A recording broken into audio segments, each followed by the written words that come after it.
Hey everyone, welcome back. In this lecture, we are going to learn about what is Apex REST services, and then we will talk about how we can expose our class as a REST or SOAP web services, what is the use of Apex REST services.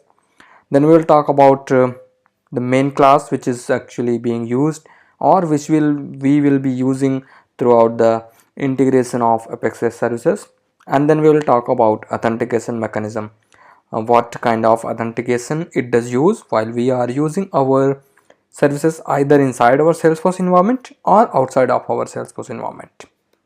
So let's quickly start with introduction to Apex REST. So Apex REST is mainly used whenever we wanted to expose our own classes to the third-party system.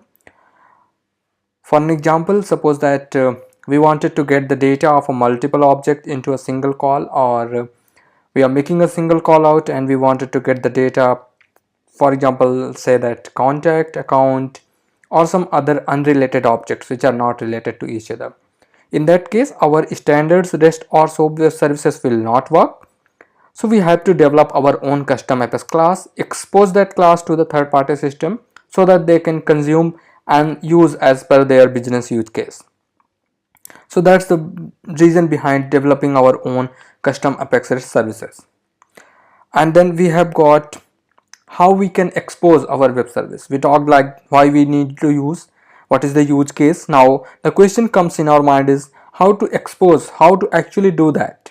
So to develop our own web services is that we have to develop an Apex class where the class will be annotated at using @REST resource. This is the parameter that we have to use, the annotation, which is standard annotation, and this accept one parameter, that is URL mapping, the URL that we wanted to provide to our web service while our third-party system is trying to consume our web service. This will be the endpoint URL, and the complete URL, how it will look like, we will discuss more about while we are trying to develop our web services. And then in case of the access modifier of Apex class should be global, we cannot make it public. Why we are making as it global? Because we wanted to expose, and global can only be used while we wanted to send our data, or we wanted the other system to access our particular resource. That's we are making global.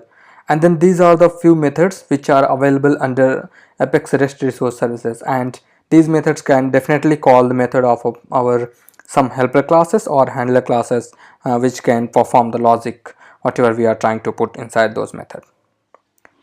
Now let's talk about the class, that is the main class, which is REST context class.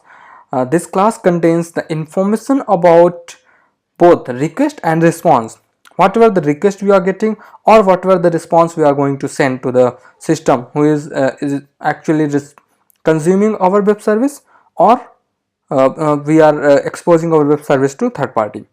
So how it contains is, these are the two examples here.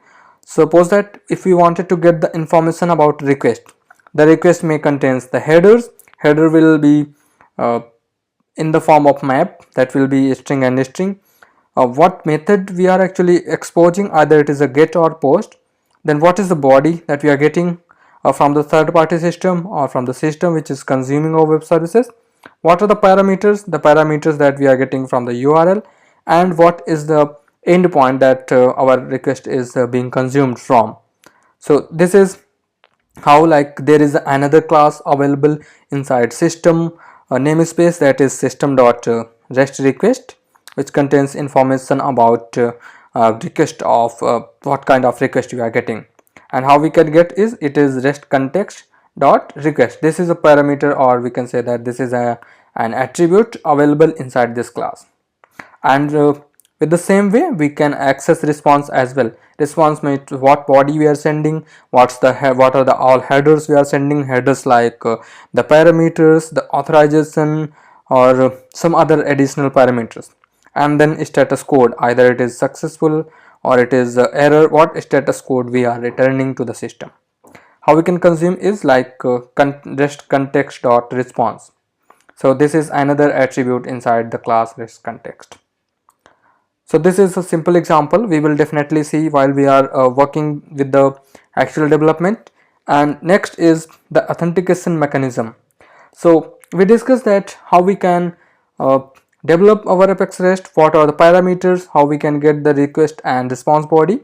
Now what is the method of authentication, or we can say that what is the mode of securing our request, how we can be sure that our request is secure and we are not getting or in the risk of losing the data. We have two kind of authentication available, but one is OAuth 2.0 and another one is session ID. So while we are trying to consume our own developed web service inside Salesforce environment, we are going to use session ID. And if we are consuming or some other third party is consuming our web service, then we are going to use 2.0.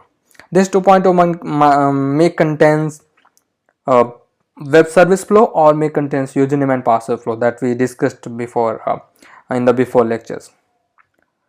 So this is very basic information about Apex REST, and in the next lecture and from next lecture onwards we are going to start the development. See you there. Thank you.